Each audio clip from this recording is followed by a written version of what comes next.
जय मसीह की good morning. आज सुबह प्रभु का वचन हमारे लिए रोमियो के पत्री अध्याय 13 आयत 8, रोमन्स चैप्टर 13 वर्स 8 आपके लिए पढ़ना चाहती हूँ।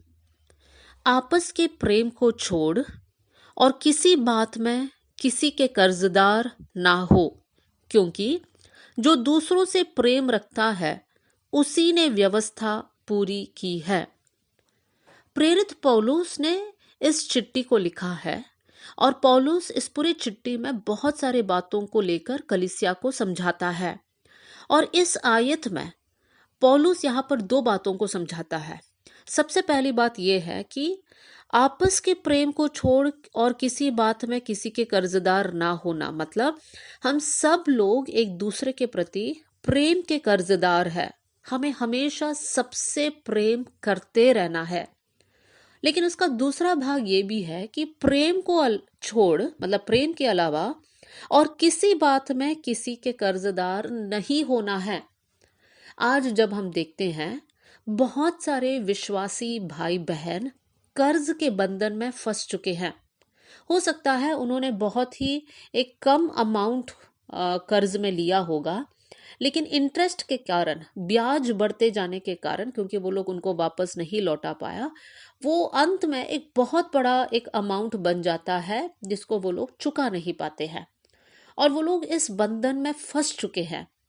और कर्ज के बंधन में फंसने के कारण मन में शांति नहीं है।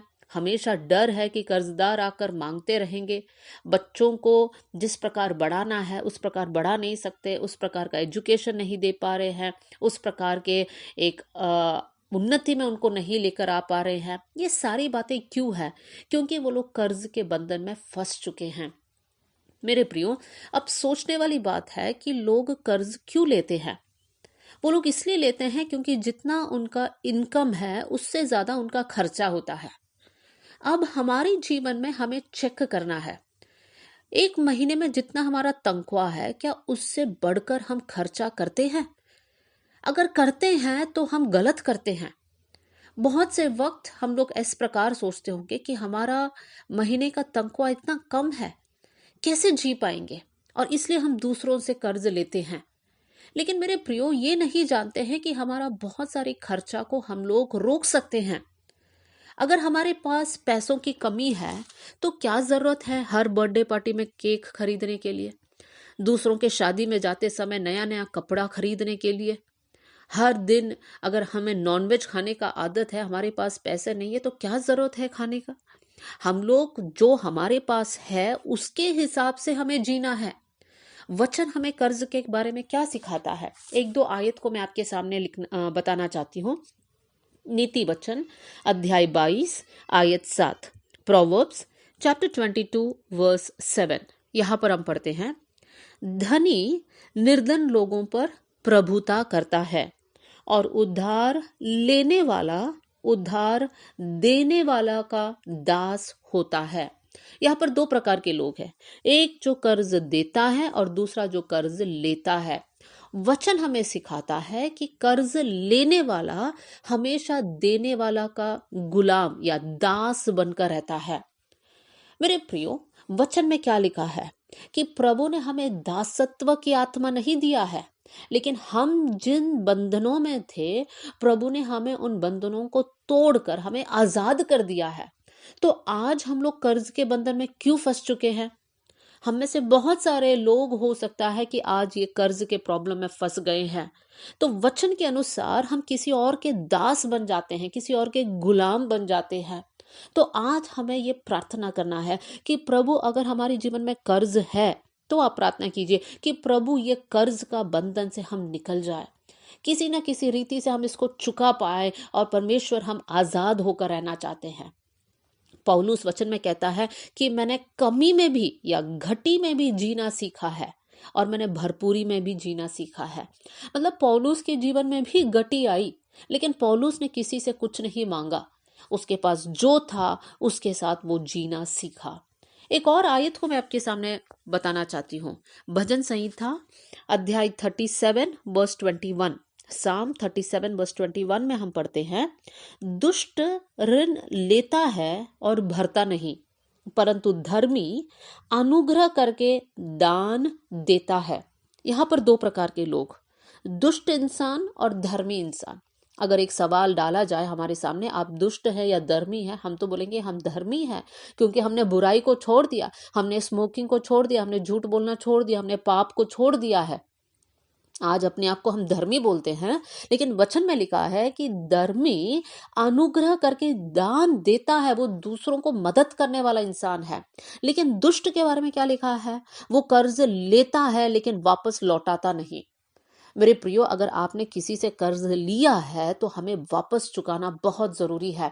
बहुत से वक्त ऐसा देखा जाता है कि जो लेने वाला इंसान है वो लेता तो है, बड़ी बड़ी बातें बोलता है कि इस महीने में दे दूंगा या इस महीने में दे दूंगी, लेकिन चुकाने के समय पर वो लोग कुछ नहीं बोलते हैं और वापस देते भी नहीं है। और बाइबल ऐसे लोगों को जो शब्द इस्तेमाल करता है वो है, ये लोग दुष्ट है, लेते हैं लेकिन वापस देते नहीं हैं। मेरे प्रियो, सिर्फ पैसे नहीं, हमें किसी के प्रति कभी भी कर्जदार नहीं रहना है। हो सकता है कि एक दिन आप पर्स लेकर जाने भूल गए और आपको बस के लिए किराए का पैसा नहीं, आपने किसी से 20 रुपया ले लिया या 10 रुपया ले लिया और आपने कहा मैं कल वापस लौटा दूंगी, और अगले दिन इंसान, आप शायद से भूल गए होंगे या आपका फ्रेंड या आपका साथी ने कहा होगा कि कोई बात नहीं, 10 रुपया की तो बात है। लेकिन हमारा जिम्मेदारी बनता है कि वो 10 रुपया हो, 20 रुपया हो, हम वापस लौटा कर फिर हम लोग उस रिश्ते को आगे बढ़ाएं। अगर हमने किसी से एक पेन भी लिया हो, हमारा पेन खत्म हो गया, हम दूसरा एक पेन लेकर हमने लिखना स्टार्ट किया, हमारी जिम्मेदारी है वो वापस लौटाना। अगर एक दिन हम भूल गए तो दूसरा दिन जाकर उस पेन को वापस लौटाना है। सामने वाला इंसान तो कहेगा अरे कोई बात नहीं, पेन ही तो है। लेकिन मेरे प्रियो, प्रभु जब देखता है, हमें किसी के प्रति कर्जदार नहीं रहना है। ये हमारा जीवन का सिद्धांत बनाना चाहिए। दूसरा राजा 4 अध्याय और पहली आयत में हम पढ़ते हैं, एक विधवा स्त्री एलिशा के पास आकर कहती है, तेरा दास मेरा पति मर गया और तू जानता है कि वो यहोवा का भय मानने वाला था, पर जिसका वो कर्जदार था वो आया है कि मेरे दोनों पुत्रों को अपने दास बनाने के लिए ले जाए। यहाँ पर एक प्रभु का भक्त है लेकिन कर्ज लिया और उनका डेथ हो गया, और उनकी स्त्री पर इतना, उनके वाइफ पर इतना बड़ा बोझ आ गया क्योंकि उनके दोनों बच्चों को गुलाम होकर लेकर जाने वाले, क्योंकि वो बहन उस कर्ज को चुका नहीं पा रही हैं। मेरे प्रियो, बहुत से वक्त माता पिता जो कर्ज लेते हैं उसका बोझ जो है बच्चे सहते हैं, बड़े होकर उनको चुकाना पड़ता है। अगर बच्चे छोटे हैं तो उनको अच्छा एजुकेशन नहीं मिलता है, अच्छे स्कूल से वो लोग नहीं जा पाते, क्योंकि माता पिता कहते हैं हमको ये लोन चुकाना है। किसका नुकसान हो रहा है? अगर आप कर्ज के बंधन में है तो कैसे निकले? सबसे पहले प्रार्थना करें, प्रभु जी हम लोग फालतू खर्चे बंद करें।